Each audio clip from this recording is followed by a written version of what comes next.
Horner speaks out. I am furious at Mercedes about porpoising problem.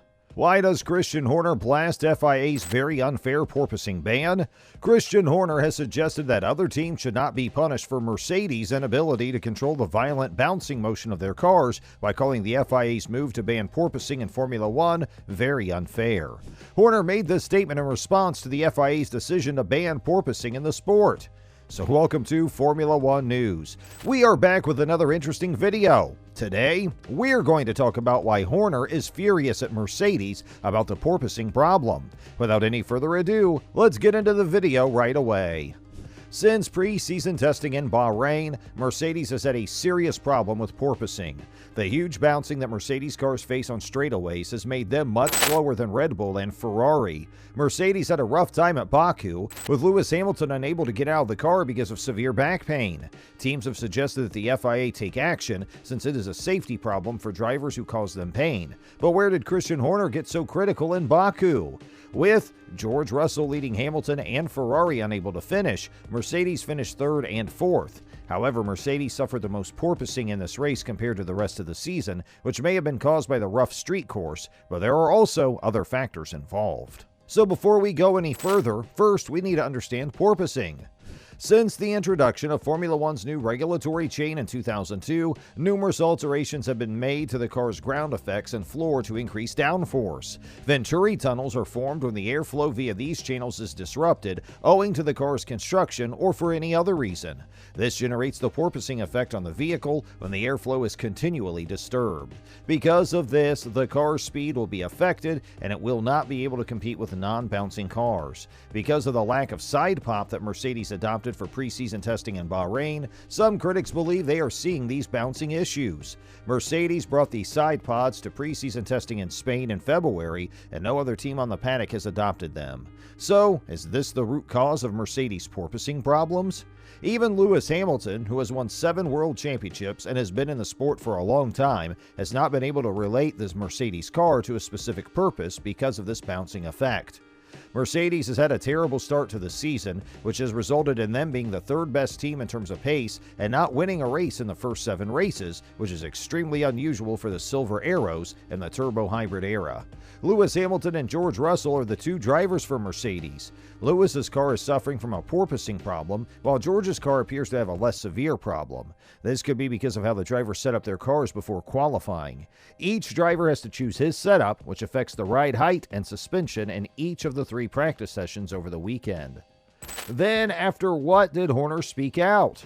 Red Bull team principal Christian Horner believes that automobiles are deemed to have unsafe levels of porpoising should be disqualified from the Grand Prix competitions. Because of the F1 aero regulations for 2022, the majority of the car's downforce will come from the airflow underneath it, which will pull it closer to the earth. On the other hand, this can have the unintended consequence of the automobile's natural frequency causing resonance through the chassis, which in turn causes the car to bounce or porpoise while traveling down the straights. The FIA announced on Thursday afternoon that they had made the decision, in the interest of improving overall safety, to implement a new technical rule to minimize or eradicate porpoising. This includes establishing a benchmark for what constitutes an acceptable degree of vertical oscillation by employing a formula whose specifics have not yet been figured out. However, Horner has stated that he is against the concept of changing the laws in the middle of the season. Instead, he has proposed that vehicles that exhibit unsafe levels of porpoising should be black flagged and excluded from races.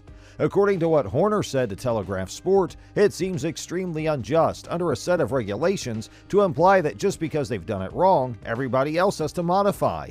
There is a cost associated with that, which, within the constraints of a budget restriction, might be very difficult to accept. It's never a good idea to set a precedent like that. The moment I touched down last night, I was greeted by this sight. I'm not aware of the consultation procedure that was followed. We require clarification from the FIA regarding the method by which they intend to implement this regulation. What are the measures and what are the possible outcomes? I can appreciate that they're trying to do the right thing, but the way that they are carrying it out is the same as changing the regulation.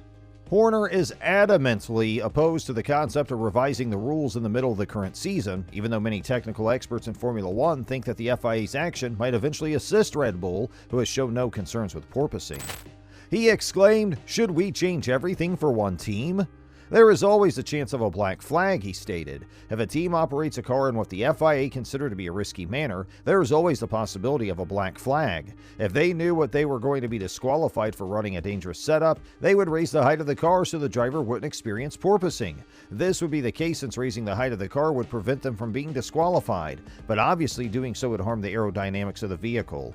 Beyond the question of whether the squad will come out on top, there is a more comprehensive picture that needs our attention. Is this the appropriate action to take at this time? Have the appropriate procedures been followed to put it into effect? It appears that some teams can deal with the issue just fine, but there is one squad in particular that is struggling. Should we make all these adjustments just for one team? Or should that one team figure out how to solve its problems? Hamilton, who is in such severe pain after the race in Baku over the weekend that he needed assistance getting out of the cockpit, explained how he was still enduring intense physical discomfort here in Montreal. Hamilton's now competing in the Canadian Grand Prix. According to the 7-time world champion, "I have not spoken to a professional on spinal discs, but I can feel mine. This week I've noticed that I've lost a little bit of height and my discs aren't in the ideal form right now. That won't help you live a long and healthy life. There's no need for any of us to sustain injuries that are going to last a long time. It takes a whole week to recover after the race than it used to because the body sustains significantly more bruising than in the past. I don't believe that has anything to do with age, rather I think it's due to the fact that the bruising can be fairly severe. When you go over a bump and experience up to 10 Gs of force, as I did in the most recent race, there's a tremendous amount of pressure placed on the very top of your head and neck. Over the course of the last few months, I have seen a marked increase in the frequency and severity of headaches. I'm taking painkillers. I really hope that I haven't sustained any micro concussions." We all know that Red Bull and Mercedes don't get along well after the 2021 season, which caused a lot of hate between the two teams and made the team bosses, Toto Wolff and Christian Horner, argue a lot in the media. Of course, the very controversial end of the 2021 season in Abu Dhabi caused the two teams to fight and argue about what happened on that night ever since. When Horner first saw the Silver Arrows, he had harsh words to say about them. As one of the fastest cars on straightaways and in fast-flowing corners, the Red Bulls of this season have mastered the new ground effects, as well as the floor alterations that have been implemented this year with little to no porpoise. Horner's frustration at Mercedes' potential influence on the F1, despite the fact that the Silver Arrows are 118 points behind, can be understood. Red Bull's Horner, the current leader in the Constructors' Championship, is aware that if they can resolve their porpoise concerns, they will be a competitive team at the end of the season. So, that's all about this video. I hope you like the information given in the video, and if you have anything on your mind, please feel free to comment below. And also don't forget to like, share, and subscribe so you get more videos like this. And also, please make sure you hit the bell icon to get the notification of the latest updates on our channel. We always are updating new material on a regular basis. Hey, we hope you have a wonderful rest of your day, and thanks for watching!